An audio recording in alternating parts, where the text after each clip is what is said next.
Министрлер кабинетinin төрагасы Адылбек Касымалиев Борбор калаада республикалык клиникалык жугуштуу оорулар бейтапканасынын жаңы балдар имаратынын ачылыш аземине катышты. Минкап төрагасы өз сөзүндө өлкөнүн эпидемиологиялык коопсуздугун камсыз кылууда инфекциялык кызматтардын өзгөчө ролун белгиледи. Инфекциялык оорукана эпидемиологиялык коопсуздуктун негизги коргоо кыштарынын бири жана оорулардын жайылышын алдын алуудагы негизги линия болуп саналат. Бул жерде бейтаптар тез арада изоляцияланып, инфекциянын негизги булактары аныкталып, алардын жайылышына бөгөт коюлат. Бул мекеменин маанилүүлүгүн COVID-19 пандемиясы учурунда оорукана эң оор ооруларды кабыл алып, бүткүл системанын ишин координациялаганда баарыбыз көрдүк деп белгиледи Адылбек Касымалиев. Ал медицина кызматкерлерине ак ниет, эмгеги жана жогорку кесипкөйлүк үчүн ыраазычылык билдирди. Сиздер күн сайын өз ден соолугуңарды тобокелге салып, оор жана жооптуу иштерди аткарып жатасыздар. Сиздердин аркаңыздар менен өлкө боюнча жарандардын коопсуздугу жана саламаттыгы камсыз кылынууда, деди Минкап төрагасы. 3 кабаттуу жаңы имарат жугуштуу оорулар менен жабыркаган балдарды дарылоого ылайыкталган жана заманбап медициналык талаптарга жооп берет. Ооруканада изоляцияланган жана жарым изоляцияланган бөлмөлөр, желдетүү жана абаны чып калуу системалары, бейтаптарга жана алардын ата-энелери үчүн ыңгайлуу шарттар түзүлгөн. Оорукананын айланасы көрктөндүрүлүп, диагностикалык жана дарылоонун заманбап технологиялары ишке киргизилген. Эми биздин жаш балдар дарыланып жаткандар эл аралык талаптарга жооп берген ыңгайлуу жана коопсуз шарттарда медициналык жардам ала алышат. Бул иш-чара өлкөнүн баардык саламаттык сактоо системасы үчүн өзгөчө мааниге ээ деп белгиледи ал. Адылбек Касымалиев президент Садыр Жапаровдун атынан оорукананын жамаатын жаңы имараттын ачылышы менен куттуктап, долбоорду ишке ашырууга салым кошкондордун баардыгына ыраазычылык билдирди. Адылбек Касымалиев ошондой эле министрлер кабинети саламаттык сактоо тармагын өнүктүрүүгө өзгөчө маани берип жатканын белгиледи. Өлкөдө буга чейин жылына 600гө жакын объект курулса, 2025-жылы мамлекеттик каржылоонун эсебинен 3000ден ашуун объект курулат.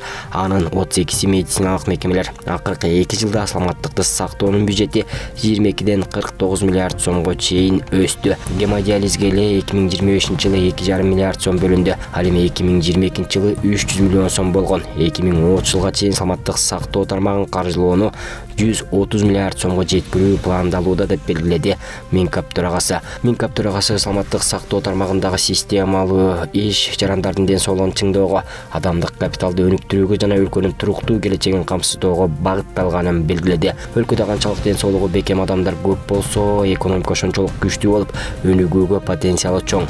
Балдарыбыздын дени сак болуп чоңоюп, Кыргызстандын ар бир жараны тынчтыкта, ынтымакта, бакубатчылыкта жашасын деп жыйынтыктады Адылбек Касымалиев.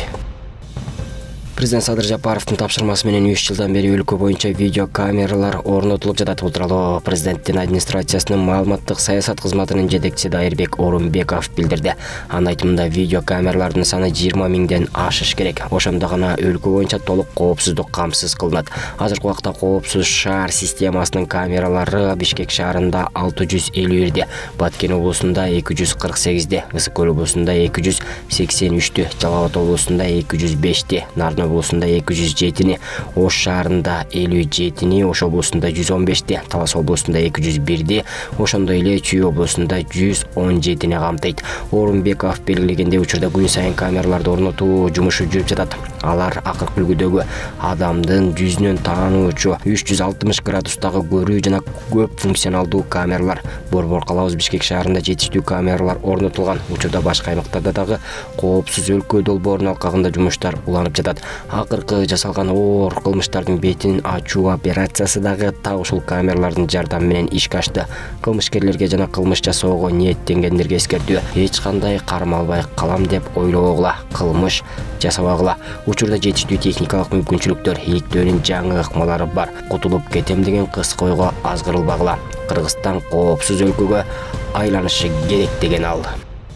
2025-жылдын 22 октябрынан 30 октябрына чейин Бахрейн падышачылыгынын Манама шаарында өтүүчү 3-чү Азия жаштар оюндарына спортчуларды узатуу иш-чарасына министрлер кабинетинин төрагасынын орун басары Эдил Байсалов катышып, Кыргызстандын курама командасынын капитаны Улам Майрамбековго мамлекеттик тууну тапшырды. Ал өз сөзүндө жалпы Кыргызстан эл үчүн спортчуларды Азия оюндарын узатуу чоң сыймык экенин белгиледи. Өлкөбүздүн мамлекеттик туусун силерге тапшырып, 3-чү Азия жаштар оюндарында сиздерге албан ийгиликтерди каалайм. Азыр биз спортчуларга алтын алып кел дебей, жеңиш менен келгиле деп калганбыз. Жеңиштер болсун, жеңиштер менен кайтып келсеңиздер деген үмүттөбүз. Кыргызстаныбыздын желегин желбиретип, ийгиликтерди багынтып келүү үчүн атайын жолго чыгып жатасыздар. Мен сиздерди көрүп кубанып, сыймыктанып турам. Силердин араңарда келечектеги чемпиондор отурат. Эгер силер өзүңөрдү машыктыруучуларыңарды угуп, машыгууну калтырбай, дисциплинаны сактасаңар ийгиликке жетишесиңер. Анткени булардын баардыгы чоң эмгек. Бардык чемпиондор кайталап айткандай, спортчу үчүн эң негизги эмгек жана дисциплина маанилүү, деди Байсалов. Министрлер кабинетинин төрагасынын орун басары сөзүнүн аягында 145 спортчунун 3-чү Азия жаштар оюндарына аттанып жатканы өлкө үчүн жакшы көрсөткүч экенин белгилеп, бардык спортчуларга жана машыктыруучуларга ийгилик каалады. Эске салсак, 2-чи Азия жаштар оюндары 2013-жылы Кытай эл республикасында өтүп, ага 14 спортчу спорттун 6 түрү менен катышкан. Быйылкы жылы 145 спортчу спорттун 15ге жакын түрү менен катышмакчы. 2025-жылдын июнь-август айларында Аскөл облусуна келген туристтердин саны 2.334.3 миңди түздү. Бул тууралуу Улуттук статистика комитетинин керектүү рыногунун статистикасы башкармалыгынын башчысы Люксина Текеева маалымат жыйында жайкы туристтик сезондун жыйынтыгы боюнча айтып жатып билдирди. Анын маалыматы боюнча Аскөл облусунун аймагында уюштурулбаган туристтерди кабыл алган 6330 үй чарбасы бар.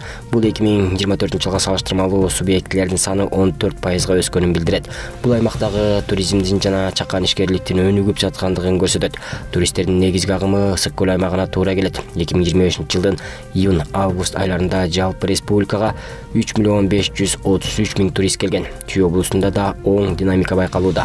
Ал жалпы туристтердин санынын 9,5%-ын түздү. Ош шаары боюнча жалпы сандан 7,5%, Ош облусу боюнча 3,6%-ды түздү. Туристтик агымдын өсүшү транспорт тутумунун жакшырышына жана шаар четиндеги туристтик комплекстердин активдүү өнүгүшүнө байланыштуу, деди ал.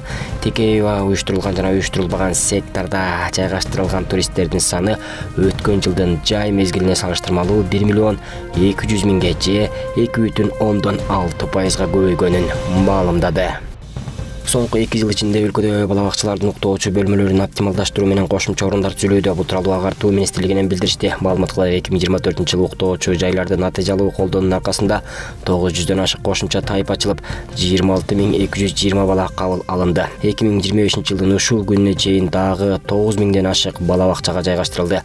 Бул иш кийинки жылда дагы улантылып, балдарды мектепке чейинки билим берүү менен камтууну жогорулатуу максаты коюлууда.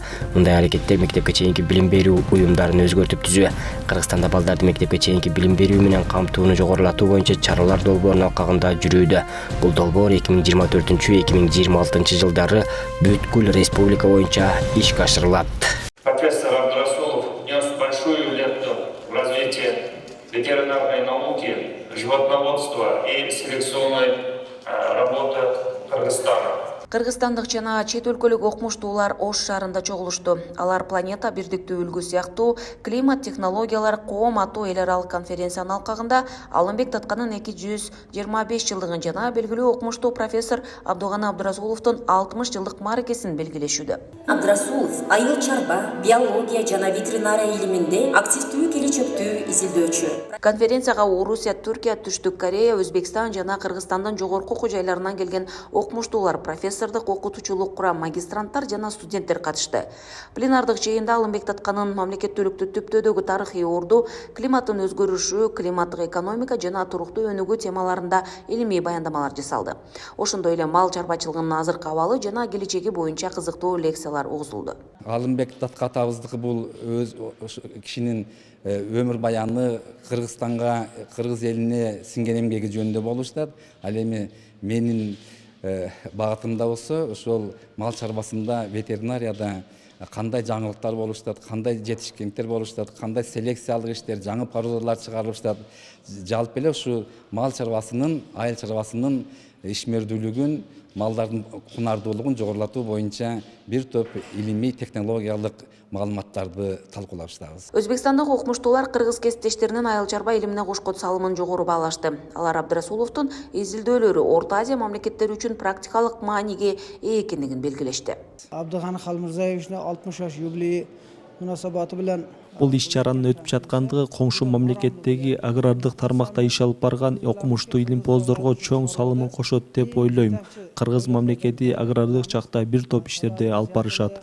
анын ичинде илим жолундагы жетишкендиктерди да белгилеп койсок болот. Буга чейин эл аралык иш-чараларга катышып жүрүп, Кыргызстандын илимпоздорун эмгектерине күбө болгонбуз. Тажрыйба алмашуулар мындан ары дагы уланат деген ишеничтебиз. Mana shu oliy ta'limlar bo'yicha Улуттук илимдер академиясынын профессору Абдырасулов бул илимий мекемеде бир топ кызматтарды аркалап чоң тажрыйба топтогонун белгилейт. Анын кыргыз илиминде өз орду бар окумуштуу катары сыпаттады. Абдыганы Халмурзаев чоң салым кошконда, генетикалык жактан да изилдөөлөр жүргүзгөн, биохимия, биологиялык жактан изилдөөлөрдү жүргүзүп, чоң көп илимий макалалар чыккан да.